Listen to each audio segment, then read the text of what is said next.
Hello and welcome back to the GR Gaming Anniversary live stream slash podcast 2023. And this time we're joined by another special guest, and it's none other than Nancy Impression Lim. Impression, yeah, how are you doing? Hey man, thanks for having me. It's an honor to be on the podcast, and I'm honestly really happy to be here. It's been busy, ever since I started like a management job, but still kind of easing into getting used to it. I think I'm slowly getting better. At least I hope that's what's happening. So yeah, it's been fun, and yeah, I'm looking forward to speaking with you today. Thanks a lot. So I'm going to be your host for this podcast, Do Price, and yeah, so we're going to be talking mainly about agencies, even though this is an anniversary podcast. My bad. But yeah, we're going to be talking about mainly Asian CS and just talking about the landscape. Hopefully, getting some of our more international fans to understand more about the Asian scene. But yeah, I just want to start off with just really curious, what made you want to join Bleed? Like, I think a lot of people are curious. Like, at least some people are curious why you choose to join Bleed. Because I do remember, I think you got some other offers. I'm not sure if I'll delete them, but I'm not going to. But I just want to ask, like, what made you want to join Bleed in the first place? Well, I think the some of the like more lucrative offers I had for position in Counter-Strike, be it as like a player or as a coach or whatnot, they were all unfortunately didn't pull through. So I got offered to coach for, back then it was Victor's Gaming. And that kind of fell apart. I was also asked whether or not I'll be interested in playing for LVG, which was also something that didn't actually, Damn. happen at the end of the day. And I told myself when I was coming out of NKT that I wouldn't want to take a Counter-Strike offer unless I really liked it. I tried for a Chinese team, and I wasn't really too keen on playing, I think, because of the conditions that they said of me having to make it to boot camp and so on and so forth.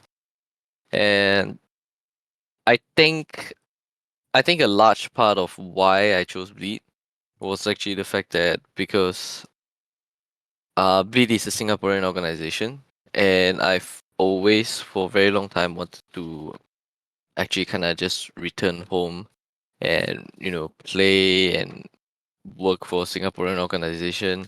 And despite taking on a management role, I felt that it was good time for me to actually come back to Singapore, set up my roots because I have a family. I want to start my life True. life back home, and make sure that I secure my future. So I think a large part of it is the fact that Bleed is a Singaporean organization, and from prior to joining, I felt that Bleed looks really good. It looked like they have the right resources to build good teams, and that obviously is something that was like super super important for me as well, because I guess if you look through from outside and understanding a bit more, and now having after worked with B for I think half a year already, uh it is good, and there's a lot of security in the job, and it's something that I think as a player it's kind of hard to come by unless you join one of like True. the top organizations that's been around for a long time. And yeah, I think I made the right choice. I think management has been really fun. I'm definitely not closing the book. I mean, closing a chapter in the book of my life about competing with upcoming, you know, Hmm. with the upcoming planned release of Counter Strike 2 and everything. I think competing is something that I want to take up again. All right, so I guess if anyone wants to sign a new CS2 player, then here's one right now, I guess. If anyone Yeah, wants putting out to there, man. see a few, then maybe us. I don't know. But anyways, yeah. I mean, Lee is one of the very few organizations I feel like are one of the more sustainable ones in Singapore. I'm not really sure about well, I know about Bleed and maybe FYR, but I don't think I feel like there's not many esports organization in Singapore, but I could be wrong about that. I'm not too familiar on the scene. You can correct me if I'm wrong, but I feel like yeah, there's not too I think many. yeah, I think bleed and Uh, probably Paper Paper Rex? X. Yeah, those are Yeah. like the only good ones in Singapore from what I know. I mean we're the ones that actually have like FPS divisions. Yeah, Though I guess Paper X only has a veteran team, yeah. and Well, I Bleed mean used to have a this Valorant team in only, but until you came in, I yeah think. Yeah, yeah precisely. So yeah. that's kind of the esports operation side. And there are some other organizations which has teams in, like, for example, Mobile Legends. Um, and I believe there are some other teams here and there and everywhere. But I would say Bleed is probably the first organization from Singapore that is this big. You know, having Yeah. multiple divisions and having them all compete at the highest tier possible in the Asian region. Um, like our Rainbow Six team just went 7-0 in flawless group stage. Yeah, Our I just Dota saw the team is tweet just now, actually. yeah, our Dota team is playing in the Division One of the Dota Pro circuit. You know, our veteran team obviously is also doing very well. So I think we're the first of I think we're the first of its kind. Being based out of Singapore. Yeah. Believe so, yeah. I mean, obviously, good luck to Bleed in all of their matches. But yeah, moving on, we're gonna be looking at the ESL Challenger League matchups. But before that, we're gonna be checking the final standings from last season.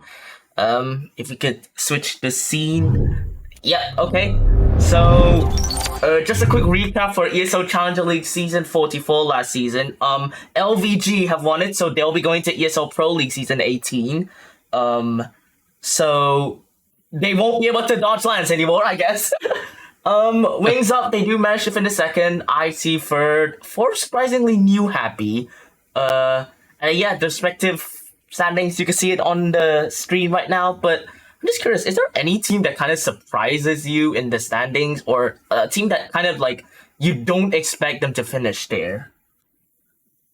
Um, I guess just looking at the standings, I would say that I'm quite surprised that Wings Up is there Really? because from what I've heard, Wings Up might what I don't know what they were doing, but I think they were considering exiting Counter Strike. But it seems Really? like they're still around. Yeah, so um, I think other than that, I'm quite surprised. Rare Atom is at like what 9 to 10 place. Oh, that's because they Did forfeited the they playoffs. did That's they not really. forfeit? Yeah, okay. Yeah, Rare Atom, NKT, and Renewal forfeited, so I don't think you can really count those free. Yeah, so Yeah. I'm not surprised about NKT forfeiting, but Rare Atom, yeah, they were busy, I guess. Other than that, I guess not really. What I feel like the Asian Counter Strike scene has always like has been a staple of the Asian Counter Strike scene is the fact that everybody has a really good mechanics. So if teams are not careful and they kind of get like complacent, overconfident, or they just like don't respect the opponent that they're playing against, then it's really easy to get upset from a weaker team when you just kind of look at the game and on paper, okay, you know, team A should 100% win this, but it happens far too often that team A just decides to think that they are the best team in the world, and then team B just takes over them. So yeah. True. But yeah, I just want to know, like, because you've obviously been in NKT, but I'm pretty sure we all know that impression used to, like, end IGL and play for NKT before, but I don't know if you're allowed to leak this, but do you exactly know what's happening behind NKT, or, like, is there, can you, like, share the reason, like, why you left NKT? I'm really curious to know, like, why did you leave NKT? And I just want, like, because we're not really sure about where NKT stand right now, because you know all of this like roster changes or some certainty about the organization as well from what I've heard. So yeah, maybe you could just give a better insight to that. Uh, well, I guess for NKT particularly, we didn't exactly part on the greatest of terms. Um, the thing is that I don't think, but I know that the organization doesn't have the right resources to support like teams.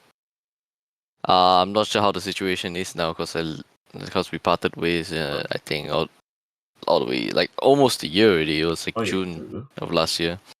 So it's I don't know how they are as an organization right now, but my time with them was definitely not fun. And there's still a lot of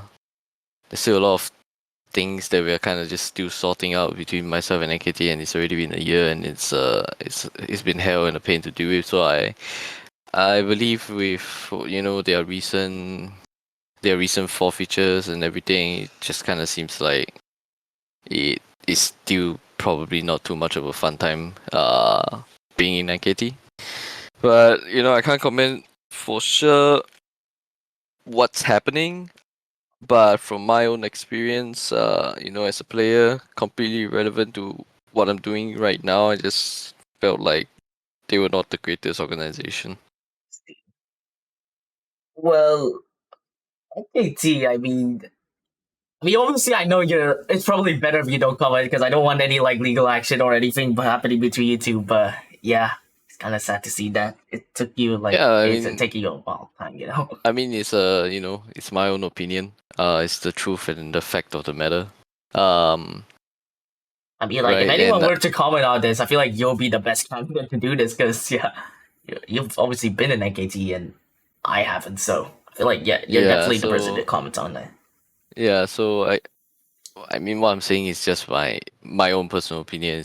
It comes from my own life experience, being with them, and I guess I at the very least, I don't think there's any grounds here for any type of litigation because honestly, I'm just I'm just speaking my mind, and it's not necessarily horrible things that I'm talking about as well right now. Anyways, it's fine. I mean, that's what a podcast's all about, right? You just like talk about your opinions and stuff. Anyways, yep. yeah, I'm also quite surprised that Eruption didn't actually finish higher than 7 to 8 because they obviously recently made the RMR, especially after signing Double, right? Yeah, Double after signing Double, they actually been pretty good, but surprisingly losing to New Happy and Clutch in the playoffs. So I'm not sure if that form is gonna carry into the RMRs because the RMR is just, I believe it's 3 days away. I'm not sure how Eruption are gonna pick off that form, but I'm kind of there's a little bit of a doubt, but I do feel like they'll still do good as RMR. Like, yeah, I think with Eruption, they will probably just kind of saving stress for the RMR. Probably. Yeah, and they're a great LAN team. The players are really amazing as well. I feel like they'll really be able to do like a lot at the LAN, and I feel like for they the could pull up RMR. some shocks as well. Maybe even qualify for the major, although that's totally copium, but I do think they have a chance. Yeah, I mean, like a decent chance. So kind of just looking at the RMR, I feel like any team there could win. You just never really know. There's so many good players there. So yeah, it's gonna be really fun to watch, especially considering that it's a LAN event in Asia after the longest time. Because I think this is the first RMR held in Asia, or like some sort of like major LAN held in Asia. I'm not so sure if that's true, but I believe it. Yeah. It's been, I think it's the first one in a long time because the last one I remember being held in Asia, there was like a big LAN event. It was IM Shanghai, and then with the discontinuation of Extremes LAN, you hardly see like Asian teams playing at the Asian LAN. True. I guess the sad part is just that with the RMR just still not.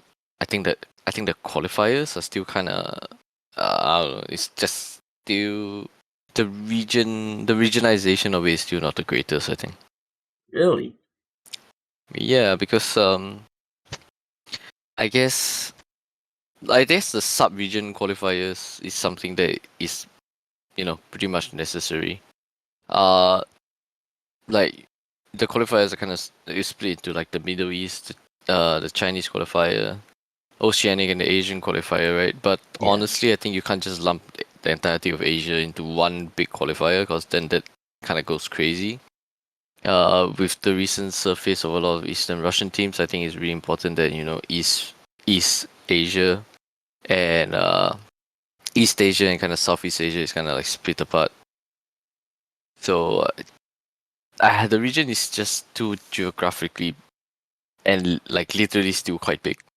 So I guess It's maybe like you, separating it to like a Southeast Asia and like an East Asian side could be a good idea, but I'm not sure if like TOs would actually do that. That's my huge yeah. concern about that. So the thing with like separating like the East Asian and the Southeast Asian or South Asia teams is that you don't want to country lock it, but instead what you want to do is like lock the particular like qualifiers to a certain server.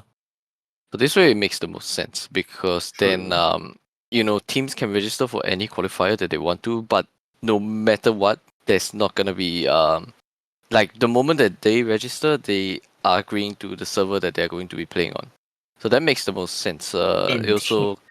It also kind of like negates the like it kind of forgoes the whole like situation with like teams complaining about ping and everything because the moment you register for like a qualifier, you're stuck with the server. There's no like arguments there. You register for this qualifier, your team is responsible for making sure that you have the best ping to it, be it having to travel to a closer bootcamp location or whatnot. And I think that would make perfect sense. It was also kind Except of a problem for in the rest of Asia qualifiers because if I remember correctly, the last rest of Asia qualifier for the Blast Major was played in Hong Kong. But the yep, problem is that qualifier included teams from Tajikistan or teams from Far East Russia or even some Indian teams had to play on Hong Kong side as well. So I feel like that's quite inconvenient. So if you yeah, separate it by service, as you mentioned, I feel like that could actually work. But again, yeah, it kind of leads to the problem I mentioned earlier that TOs are probably not going to do this. I mean, if yeah. TOs So are it's watching this been for some reason, then by all means, please implement this.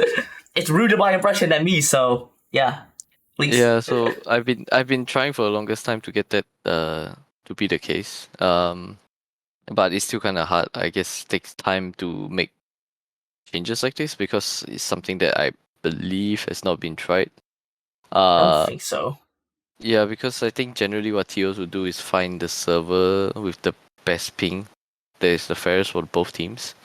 But I think this doesn't really apply in the Asian Pacific region just because of how big it is. So, I think a big problem is how they always like country lock things. But that doesn't work for let's say the rest of Asia qualifier.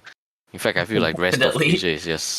rest of Asia is kind of like a It's kind of like like just non-Mongol, non-Chinese, non-Middle East, non-Oceanities, and you just put everyone else into one huge lump and let them play in one server. So yeah, yeah. it's kind So of a huge so mess. so kind of lumping it at rest of Asia rather than doing the actual uh so-called technical work and finding out which regions can play against each other well is I think it's kind of just lazy. I mean, we can get other TOs to watch this and please implement this. But anyways, we're actually talking about this, but I'm actually gonna relay back to the Blast RMRs because for I'm just gonna relay the matchups for anyone that don't know. So we're gonna have like IHC versus Twisted Minds, Ver Adam versus Vertex, Greyhound versus Tyloo, and Eruption versus Yijing. If I'm not mistaken, Misa already made a Twitter post about like the analyst prediction of who's gonna qualify for the major. But I'm really curious, who do you think's gonna qualify for the Blast Major out of these 8 teams? I will say the I won't say like two teams because that's Oh, super difficult. true. But instead, I would say the three teams that is most likely to qualify would be Greyhound, IC, and Random. And I mean, just to like kind of give a like provide a rationale behind my thought process is just that I think that these three teams play a very unique style of Counter-Strike that they've been playing together for a long time. So they will understand well of how to support each other, how to get each other kind of in the right place to make sure that they help each other out. So those like these small little things of micro and macro mechanics will kind of just really push them over the edge and give them that like despite it being very slight when it comes to Counter-Strike fractions of seconds, even an extra 1% will kind of just like give you like a huge advantage.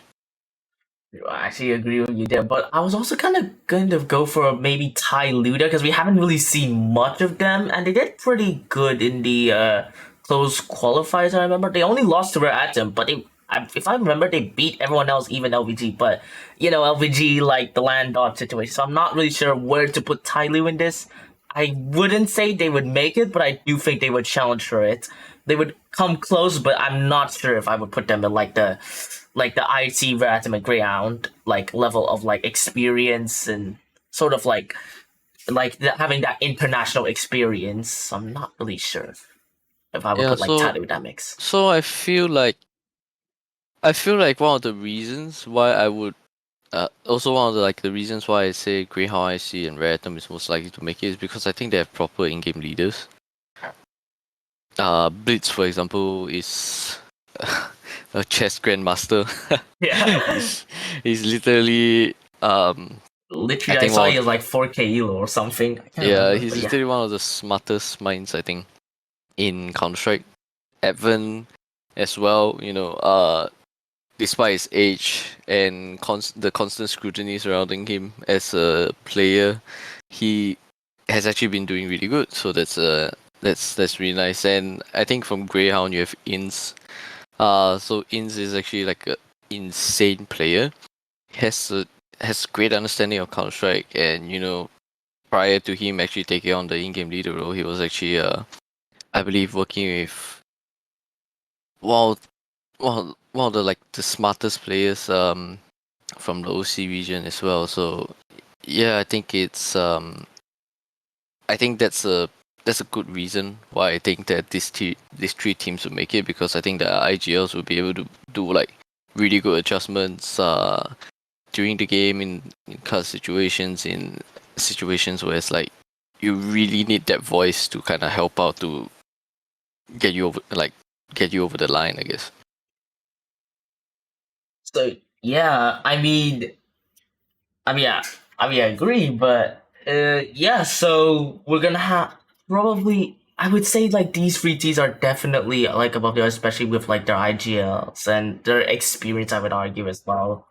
Um, Tyloo, I don't know. Like they're more of an. I mean, they have that experience and maybe like a, but I'm not sure how did they replace somebody because he was one of the more experienced players there. And if I'm not mistaken, IGL as well, but I'm not sure like how they're gonna it's been a while to be honest since we last saw Ty without somebody, so we'll see.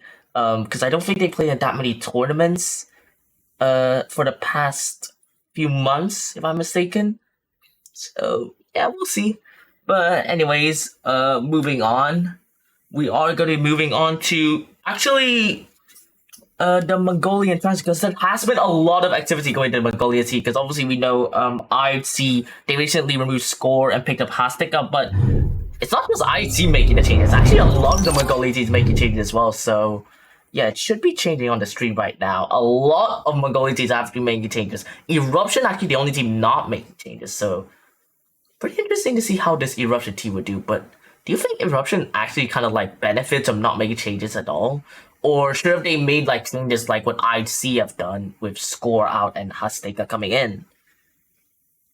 Um, well, I kind of feel like the Mongolian changes, despite it happening actually quite often, are good things because uh, Mongolia being Mongolia, I think like they are really tiny community. They support each other really well in terms of like both the professional and the kind of the community side. They actually learn from each other, I think, like pretty good. And if there's a lot of interaction between players and teams, within Mongolia itself, it just means that their level of play just constantly keeps going up. But that being said, I think Eruption, I'm not sure who's leading the team, but with the players that they have, I don't think they necessarily need to make any changes. Score going out of IC was a surprise to everyone. I'm not sure what he's up to now, but I think IC still has a good solid amount of core players that can still Yeah.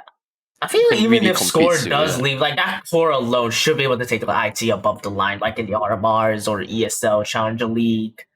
And yeah, they Yep, yep. should be able to qualify for Pro League, either Demo or Rare Atom, but well, with LVG qualifying, as we mentioned earlier, we do know that one of IT or Rare Atom is going to miss out on Pro League next season.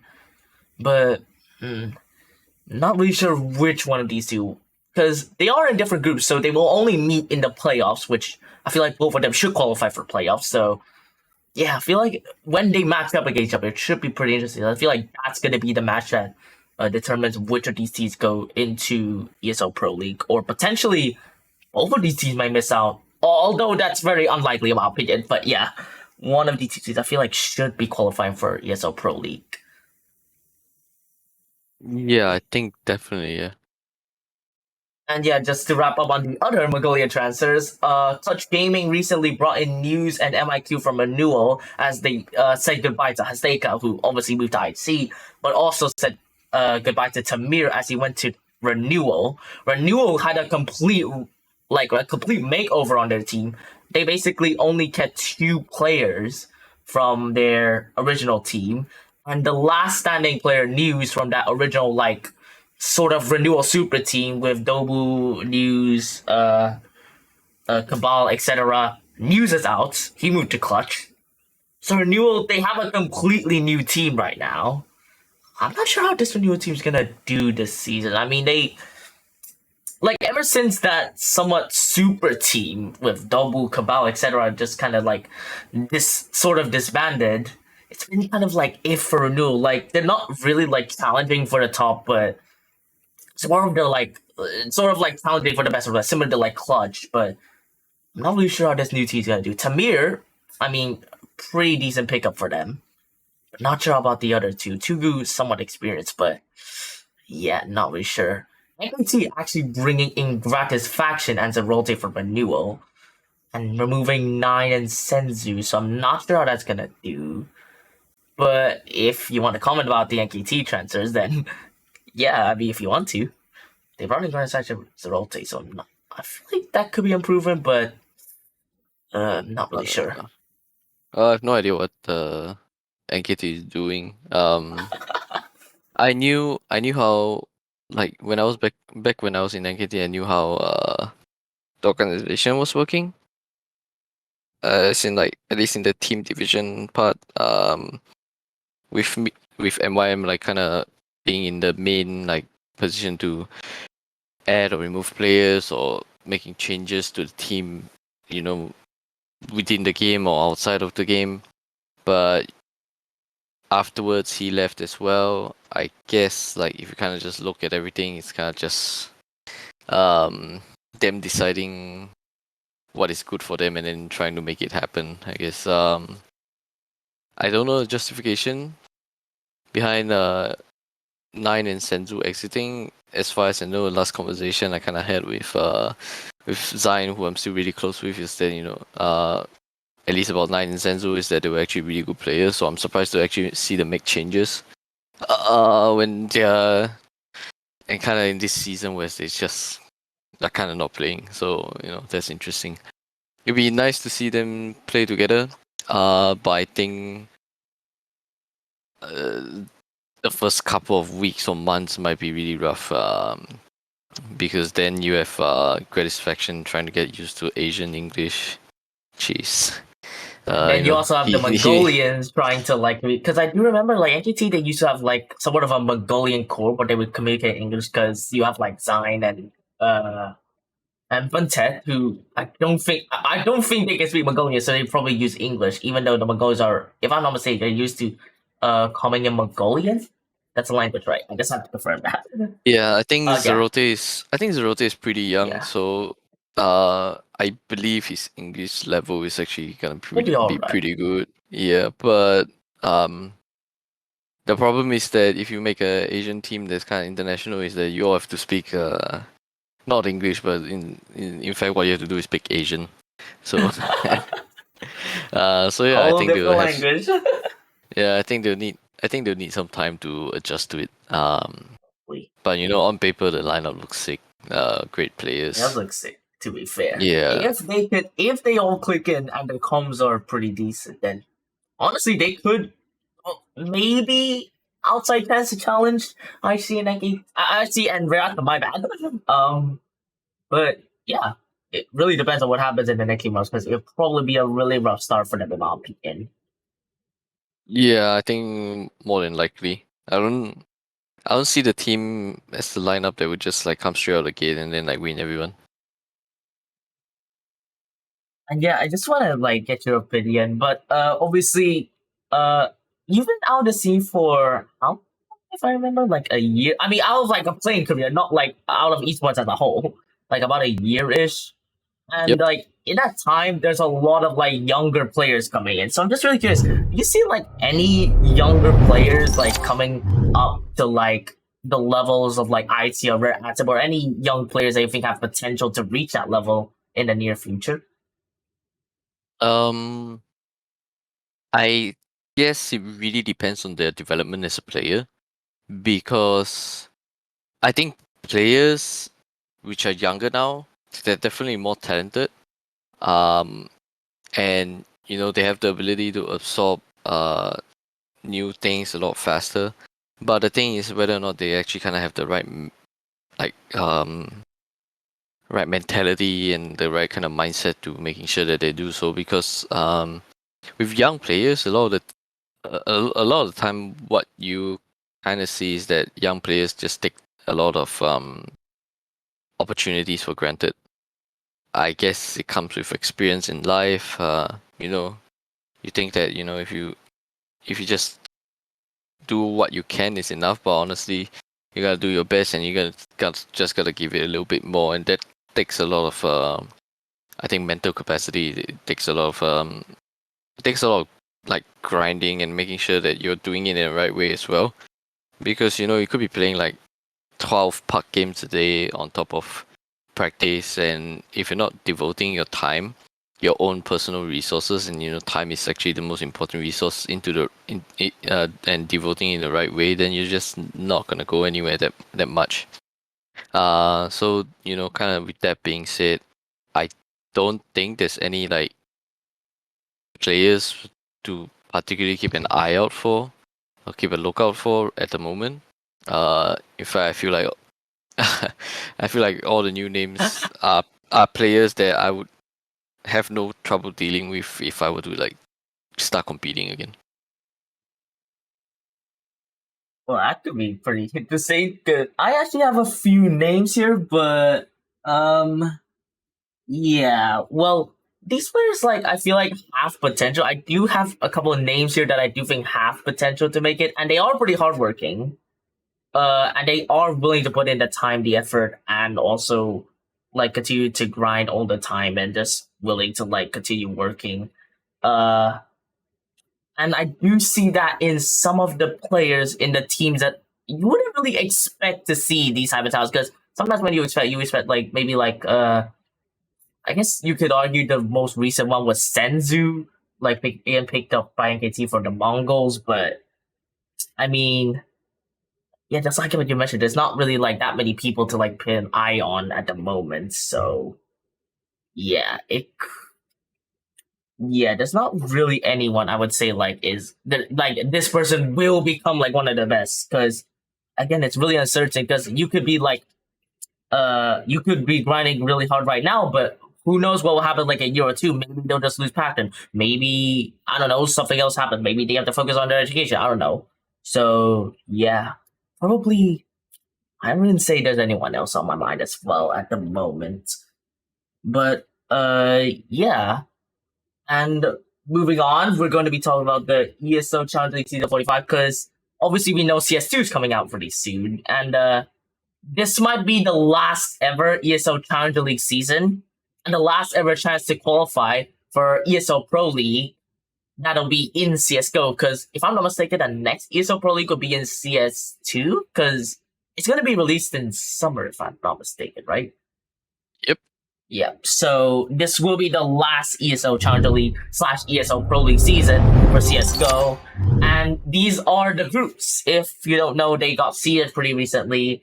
But yeah, all the teams pretty much stayed the same, except we said goodbye to Cat Evil, Flaggers, and Mulligan team. And for the newly promoted teams, we got CR, which is like the ex-NSN people, Lonely S, and Mong Yu from Hong Kong. Pretty interesting. Finally, we have another Hong Kong team in ESL Challenger League. But yeah, is there any team that like you think could potentially do really well this season, or potentially have an outside chance at making Pro League? Like excluding like Ratim, IT, LVG, and like yeah.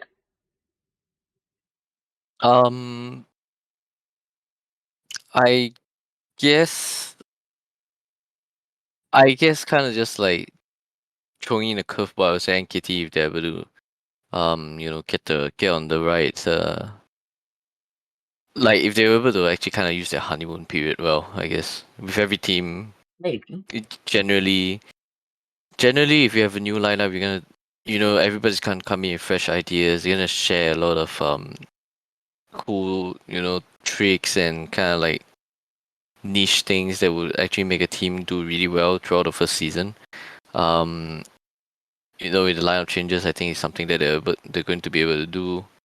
I'll say whoever does well with the RMR is definitely going to make use of that experience as well, and kind of just like string on the momentum to I think do well in S45. But other than that, it's kind of hard to say because I think there's a huge skill disparity between like the so-called tier 1 Asian teams and the tier 2 Asian teams because for the longest time in Asia, only the tier 1 circuit really existed and was known to everyone else in the world. And it's sad to say, but that's the truth of it. That's the reality of it. And it's something that I think hasn't been kind of like rectified yet because as far as I know, the results are still kind of skewed here and there. Yeah, true. Yeah, like there's a lot of like huge gap wins, like a 16-3 or 16-2. Like it's really common, especially if you have like the teams at the top of the scene, like IC Ratum versus like more like the teams at the bottom or like the ones not at the top. Let's just say that. Yeah, like it's very. So I mean, if you're to count a challenger team, I guess you could say Eruption maybe, but apart from them, like most other teams, like yeah, they'll probably get most of them just get like battered by teams like Ratum, IC, LVG, like these top teams, and yeah, this gap. yeah, so Still, I guess if there were going to be a surprise winner for it, it will most likely be NKT Eruption. Or Wings Up maybe. But I don't know. Next guy could potentially do very well as well. They've been around for a while. I think they have great talent in the team, but I think they're also not like fully professional players as far as I know.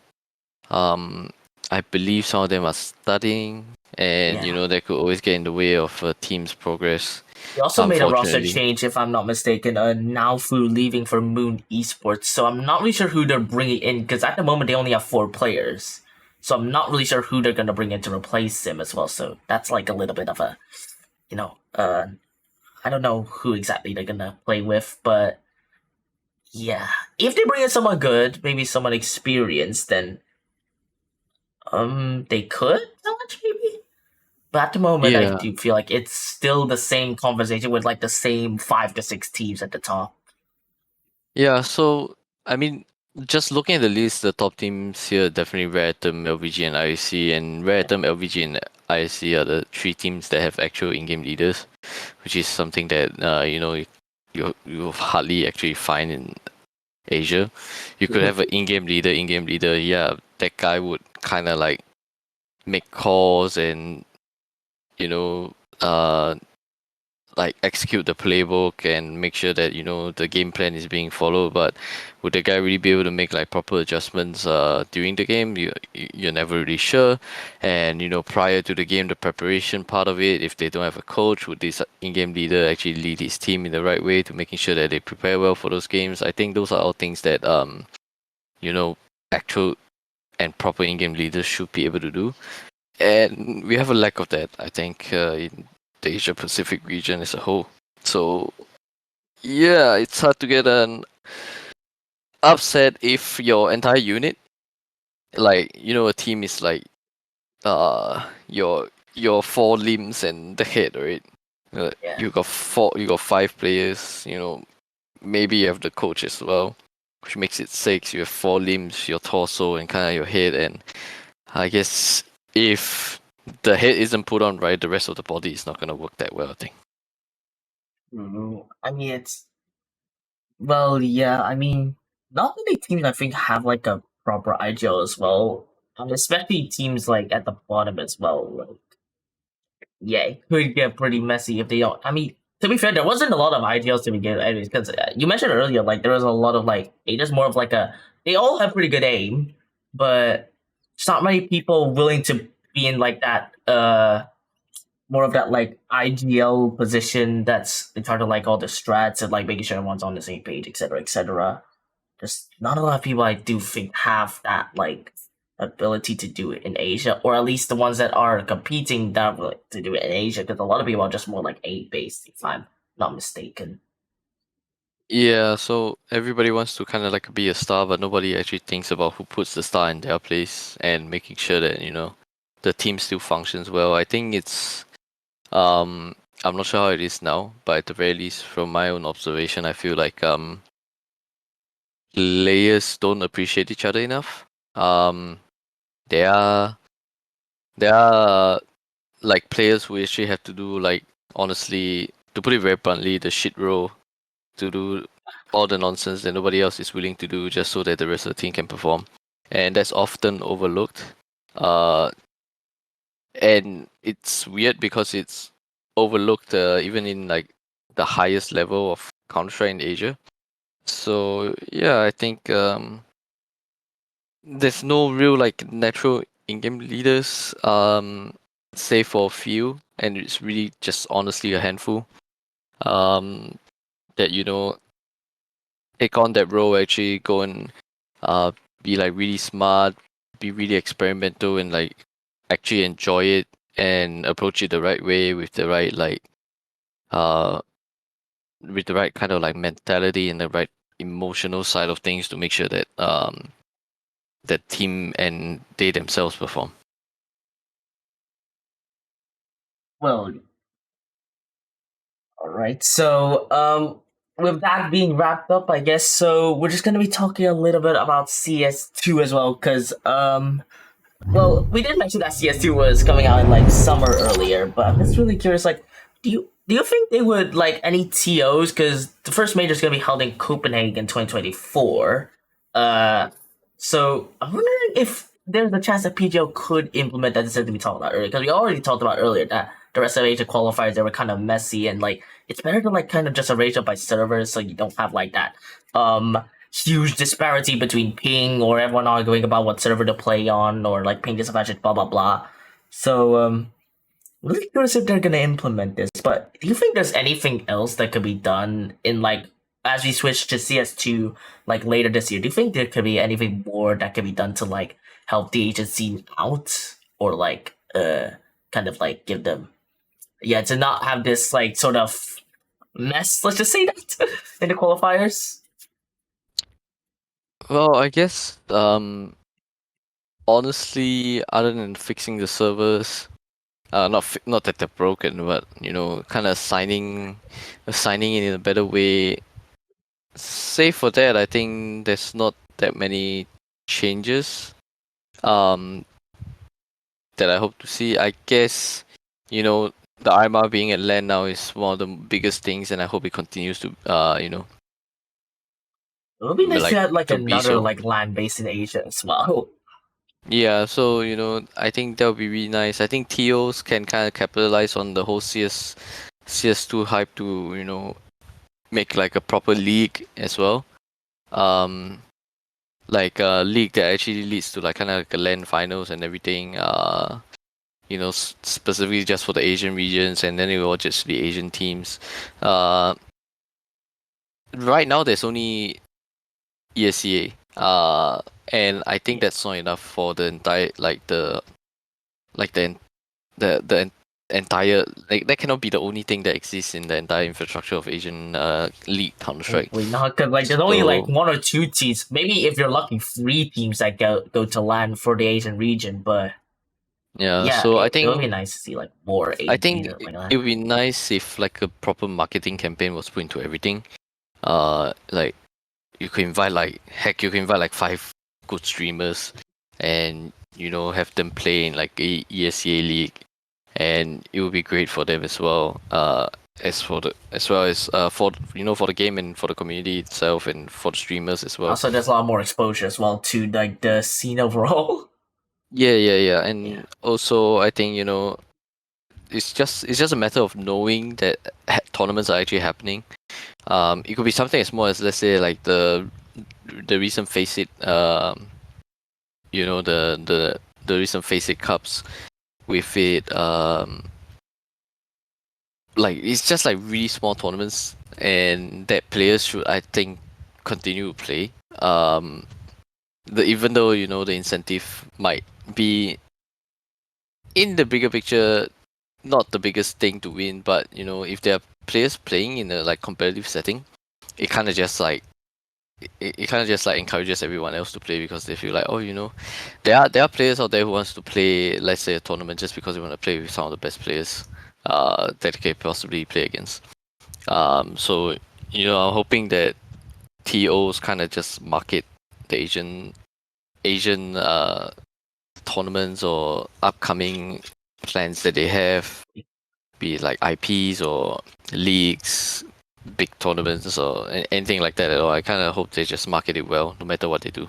Well, maybe Blast could do something like this. I mean, it would be nice to have like maybe like a Blast League and an ESL League, and that would be a lot more better for the CMF. Yeah, instead of like just one league that y'all play in, and yeah, if Blast do that, then like it could get a really good response, and there'll be a like, yeah, maybe that's what we need. I'm not sure, but yeah, probably.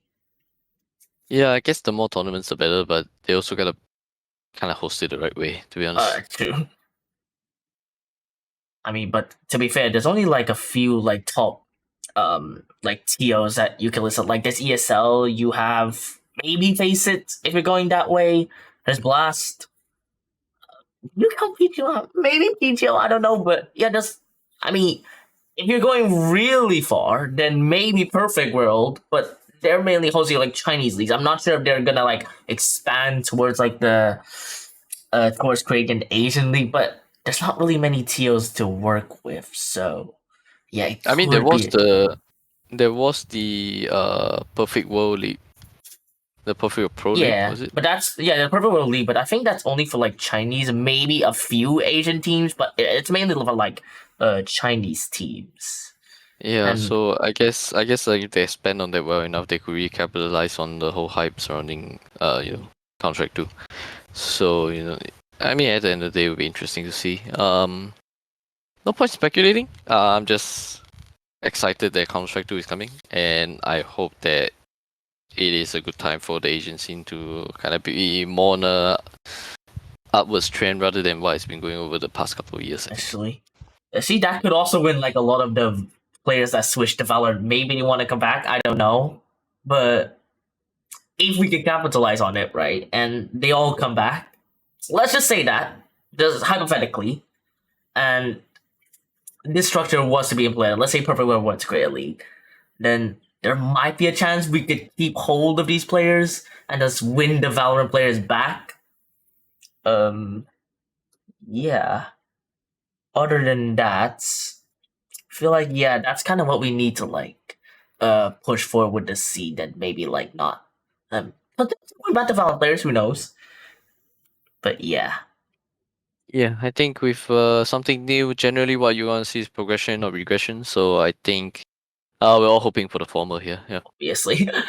But anyways, as we're almost coming to the end of this podcast live stream, there is a giveaway for ESCA League passes. We did mention it on Twitter before. But I'm just curious, are you still working at ESCA right now, or are you just like solely focusing on Bleed?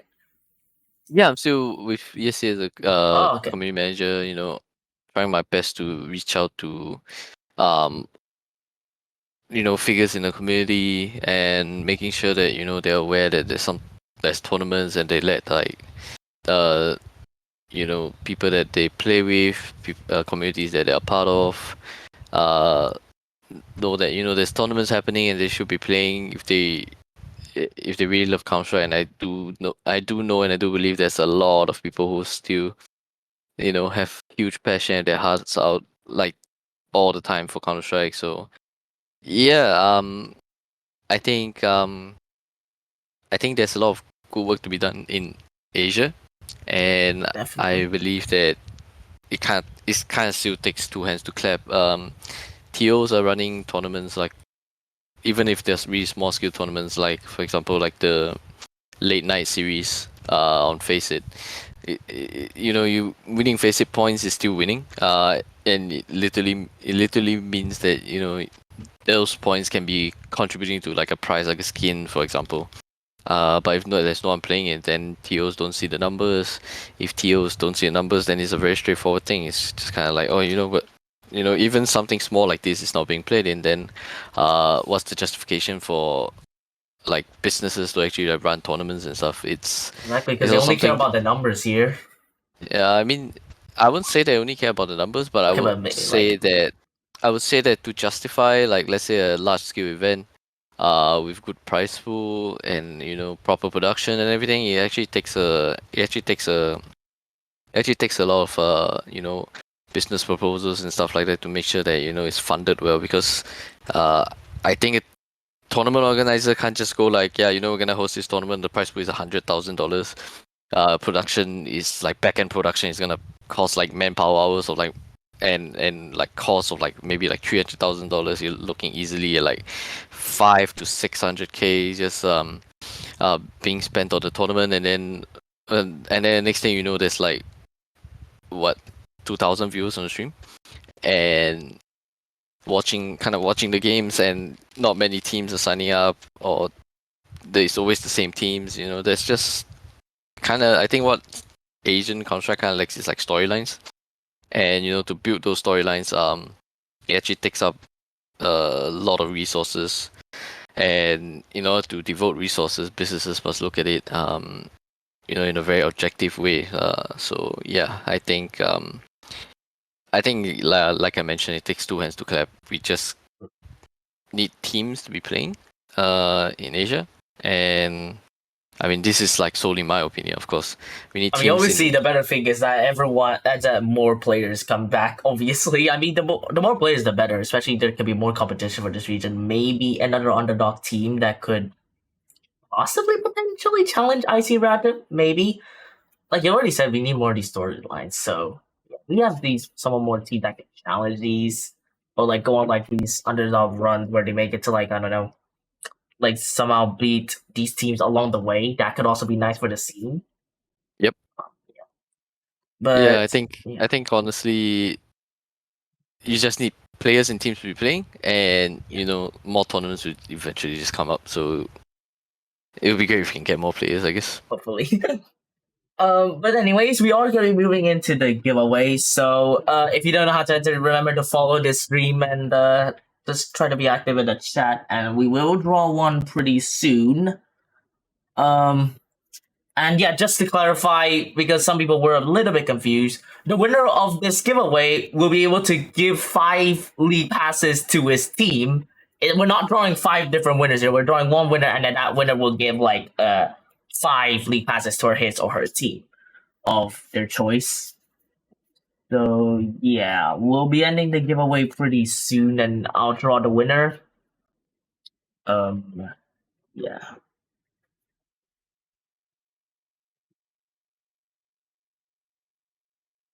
I'm actually really curious, like, because I remember I saw like an ESA announcement that said like the league pass prices decrease or something. Like, is there any like motive behind that or something? And also taking it down from Steam. Um, I think Steam kind of what Steam does on ESA is it actually adjusts the prices depending on the region you're in. So it's like depending on the economy of your country, then it will be cheaper and or more expensive. So I guess there is kind of room for abuse for that. But if you kind of just remove that and then make it fair for everyone, I think makes sense. So in lowering the prices, I think it's a good idea. Well, I mean, it's good that they lowered the price. Because I do get some complaints that are a little bit too expensive, so I do think that could generally help like a lot of these teams playing it. Because yeah, I feel like even in the last time we talked, like there were like some teams that they wanted to play in ESA League, even some ECL teams not being able to afford, especially like the ones at like the sort of like the T2 side of ECL where they're not really signed by any org and they have to pay the fees by themselves.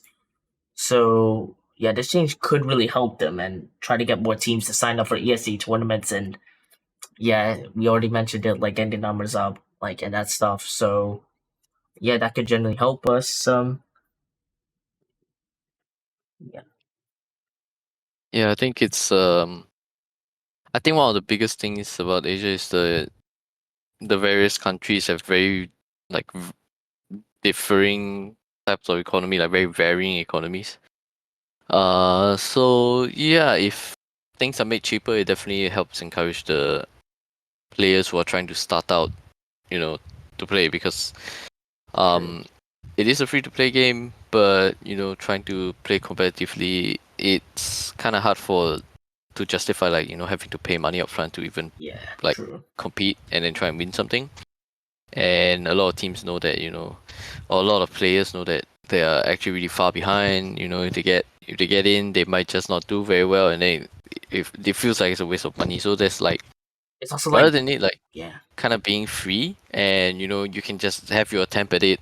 And let's say I'm a player that's just starting out. I have a team. I don't know how well I'll do, but if you're telling me I have to kind of like put in money and time to potentially not have fun, then it's generally not gonna turn out very well, I think. most of the time you don't even make your money back. Because I do remember the last time when we had like a talk as well. Like someone mentioned that it was kind of very hard to like make your money back when or like get like something worth back because even if let's say you're a new team, right, and you're a team that wants to start out in the eight, you want to start out competing and you register for open, for example, even if like you pay for let's say you buy a league pass, for example, so you also participate ESA cash cups, even if you finish like third to fourth, I remember you only get like 100 USD for finishing third to fourth. You can correct me if I'm wrong. But yeah, even if you finish, even I think if you finish second, you only get like a little bit because you also have to like subtract the league passes. It's kind of really hard to like get your money's worth back unless you're like an ESL Challenger League team and like you finish in the playoffs or you win open. Otherwise, Yeah. it's or you just somehow win all the cash cuts. But in these type of tournaments, you get teams like maybe not necessarily like IT. I mean, LVG did play in some of them, but you have like a lot of ESL Challenger League teams competing in this as well. So it's very hard to like win these, and unless you somehow get an easy pathway in the ESA Cash Cup. But I do know there's some sort of seeding process. I'm not sure if that's true, but I do feel like there's some sort of seeding process because I feel like all of the ESL Challenger League teams never really meet each other early on. So I really feel like there's a secret seeding process, unless ESA made it public, which I wouldn't be aware of, but I'm not sure. Is there? I don't think so. Oh, okay. Because I was sort of wondering, like, is there like a secret seeding process behind ESA catch cups? Because like, there's usually the so-called best two slotted teams would usually never play each other, and they will only be on the opposite side of the bracket. So I do feel like there is one. But yeah, that's what brings me back to the point. Like, I would see it like this, and the newer teams, it's very hard for them to sort of like push in these catchers or make deep runs into catchers because they're always playing like against some of the top teams very early on, and then moving back to ESEA League, it's still very hard for them to make their money back. So yeah, I do feel like decreasing their league pass could encourage a lot more people to participate. But even then, even if you finish like 58th, you get nothing. Or 56th now, because it's double elimination. So yeah, we'll have to Yeah, see I how that guess. plays out. Yeah, I guess honestly, when you're competing, there's no guarantee that you like ever win anything. Um, Even if you're like a tier one team in Asia, and if the tournament is, let's say, 8 teams, maybe this prize pool being paid out for first to fourth. So even at the very top levels, Yeah. I guess you don't always expect to win prize money. But those guys are salaried, so for players who are just starting out, teams that are just starting out, I guess do your very best.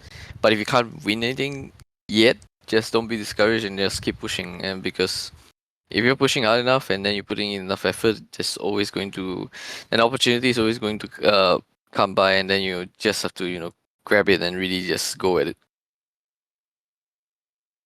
And yes, so we're gonna be wrapping up the anniversary podcast. What am I saying?